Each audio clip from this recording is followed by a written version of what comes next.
우리 하나님 말씀 함께 보도록 하겠습니다. 누가복음 8장 1절에서 15절 말씀입니다. 우리 한 절씩 교독하고 마지막은 합독하도록 하겠습니다.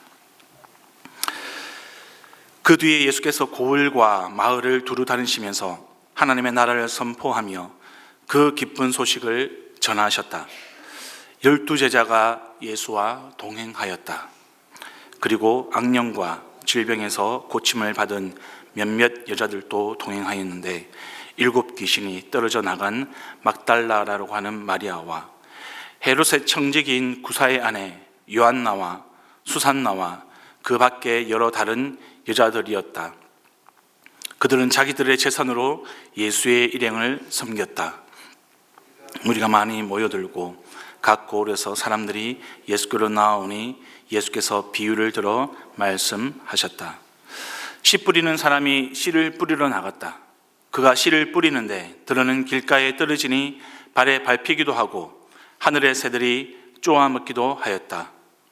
또 들어는 돌짝밭에 떨어지니 싹이 돋아났다가 물기가 없어서 말라버렸다. 또 들어는 가시덤불 속에 떨어지니 가시덤불이 함께 자라서 그 기운을 막았다.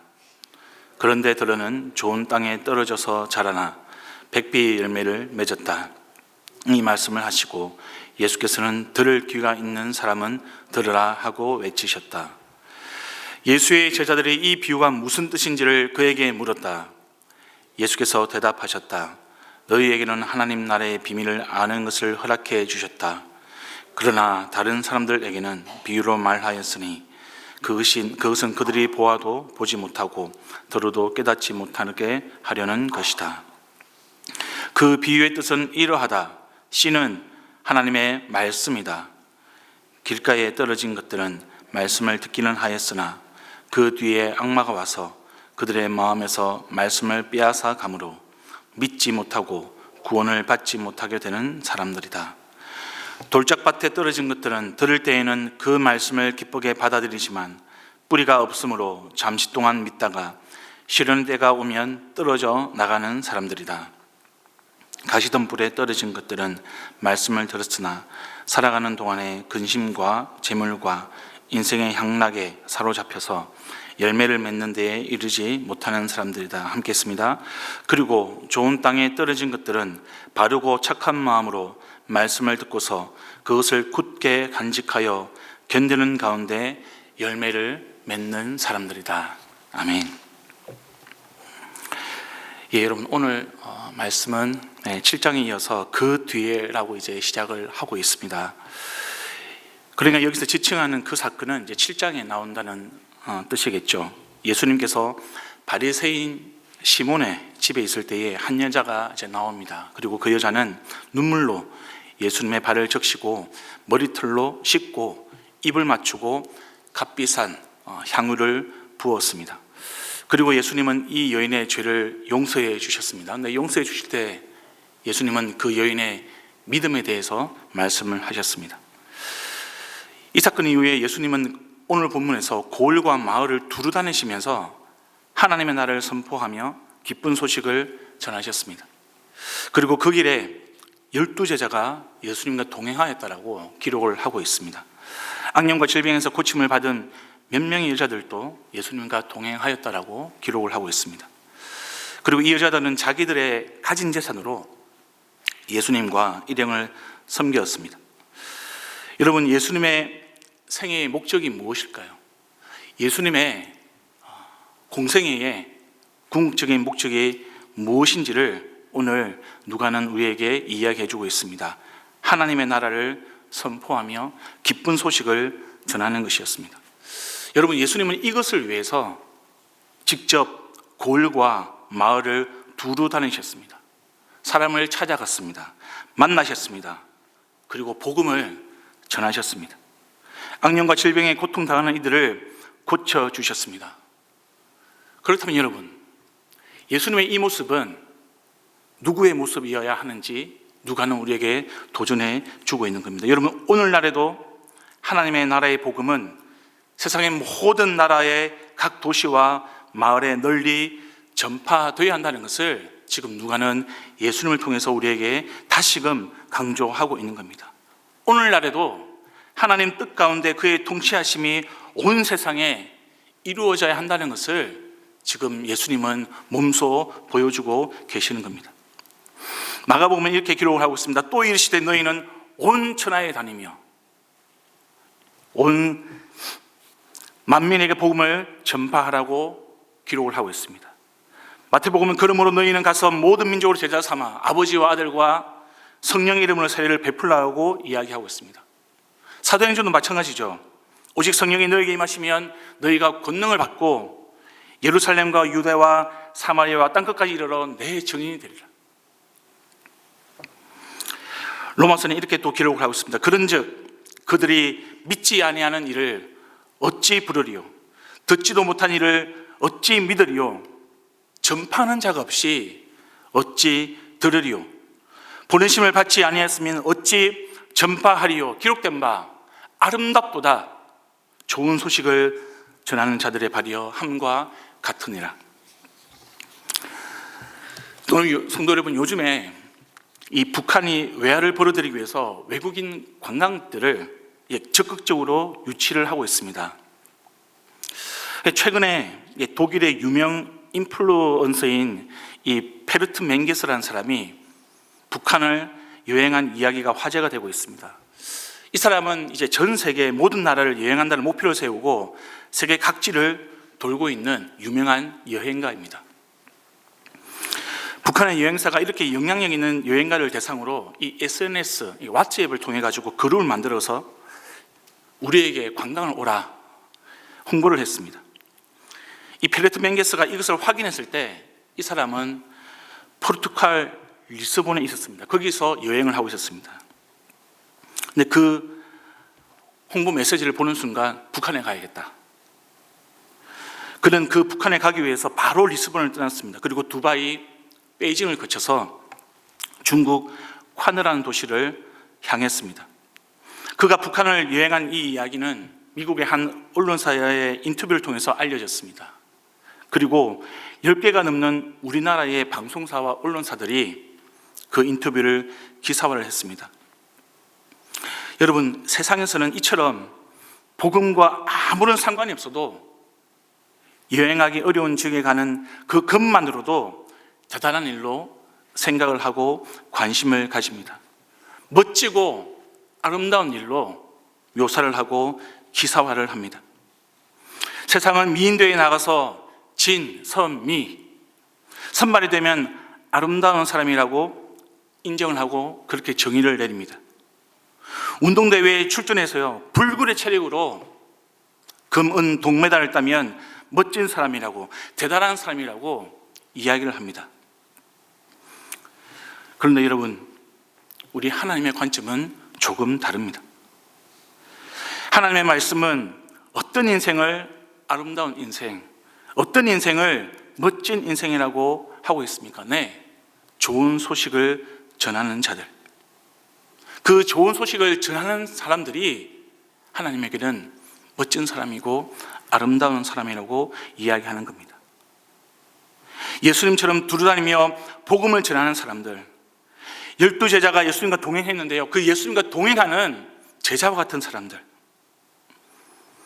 그리고 예수님과 동행하였던 고침을 받았던 그 여인들, 바로 그 제자들과 여인들이 아름다운 사람들인 겁니다. 여러분, 이 여인들이 자기들의 재산으로 예수의 이름을 섬겼다라고 기록하십니다. 물론 그 여인들 중에 좀 형편이 좋은 사람도 있었을 겁니다. 그러나 대부분 그렇지 못한 사람들이었습니다. 그런데도 가진 것으로 기꺼이 섬겼습니다. 무엇을 위해서? 예수님과 복음을 위해서. 하나님에게는 이런 사람들이 아름다운 사람들이죠. 성도 여러분, 저와 여러분이 예수님처럼 두루다니면서 하나님의 나라를 선포하고 기쁜 소식을 전하는 인생이 되기를 소망합니다. 예수님처럼 복음을 전할 때에 또 그 사람들을 도와주는 동역자가 되기를, 제자들처럼 동행하는 자가 되기를, 우리가 가진 것으로 복음 전하는 일을 섬기는 이 여인들처럼 아름다운 자들이 되기를 간절히 소망합니다. 그것이 주님 보시기에 참으로 멋진 사람, 아름다운 사람인 것입니다. 여러분 4절부터 15절 말씀을 보시면 이제 씨 뿌리는 사람의 비유가 나옵니다. 첫 번째로는 길가에 떨어진 씨입니다. 이 사람에 대해서 무엇이라고 예수님 말씀하십니까? 예, 말씀을 듣는데 악마가 그들의 마음에서 말씀을 빼앗아 갔기 때문에 구원을 받지 못하는 사람들이라고 이야기합니다. 그러니까 아예 믿음이 생기지 않는 사람들, 구원과 아무런 상관이 없는 사람들입니다. 말씀을 듣지만. 두 번째 등장하는 사람은 돌짝밭에 떨어진 씨입니다.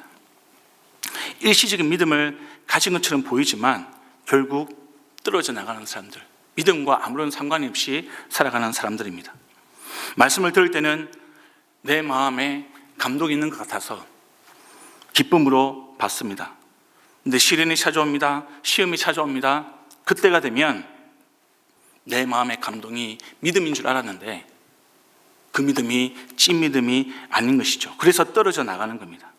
결국 하나님을 떠나기 때문에 구원받지 못하는 사람이라고 할 수 있겠습니다.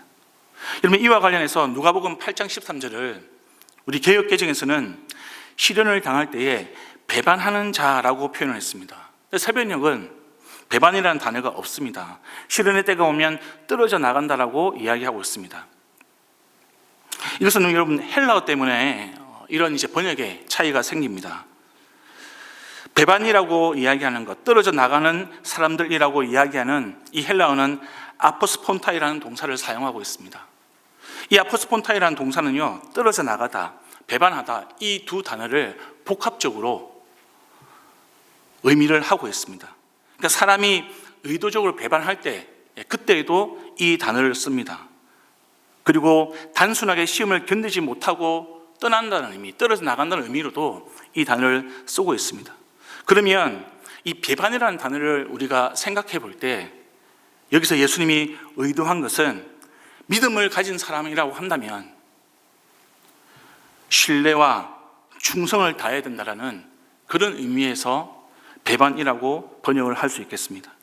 그러면 떨어져 나간다는 표현을 사용할 때는 우리 인간의 연약함, 시험이 찾아올 때 신앙을 지키지 못하는 우리의 부족함, 그런 것들을 강조하기 위함인 것이죠.